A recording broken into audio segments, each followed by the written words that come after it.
just published, actually, July 22nd, 2025. For this deep dive, we are focusing specifically just on Chapter 1. Our mission really is to unpack the core arguments the author lays out right there in that first chapter. It's a very specific take and honestly a controversial one on human behavior. Motivations, too. Okay, so let's get into it. Yeah, and what's really striking about this chapter right from the get-go is how bold the claims are. Adams connects these, deep philosophical beliefs with a very particular reading of a scientific theory and then ties it all to, well, real-world outcomes. Right. So our goal here is just to understand the connections he's drawing in the text. We're just laying out his argument as he presents it in this chapter. Okay, so Matthew Adams kicks off Chapter 1 with this foundational argument. It's very bluntly. They chose greed because they convinced themselves that death is the end, no afterlife, no reckoning.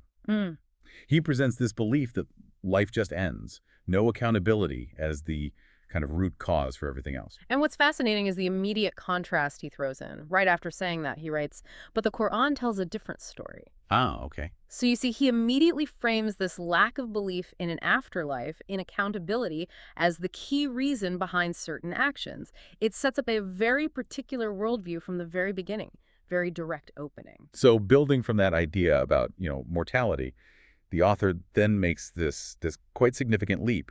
He links that belief directly to Darwinism, but in a specific way. He writes, blinded by this delusion, they embrace Darwinism not as science, but as a philosophy of survival at all costs. That's a really strong claim, isn't it? Linking a personal belief to how someone interprets a scientific theory. How exactly does he argue that people make that jump, philosophically speaking, in this chapter? Well, that's precisely where it gets interesting and potentially contentious. He's not really talking about Darwinism as, the scientific theory of evolution by natural selection, how organisms adapt. Right, the biology. Exactly. Instead, he's arguing that this specific interpretation becomes a philosophy, a justification, almost. Yeah, justification. How so? He suggests that if you remove the idea of an afterlife, you remove certain moral checks.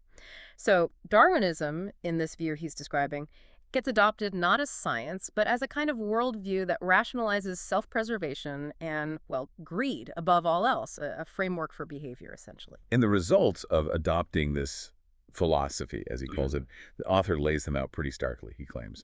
They began to strip the earth bare, extracting its resources without care, forging weapons that kill indiscriminately. Yeah. So two major consequences there, environmental destruction and just wholesale violence. Yeah, a complete disregard for consequences. That's the picture he paints, both ecological and human consequences. And if we connect this back to the bigger argument Adams is making, this is how he tries to ground that philosophical point in, well, harsh realities.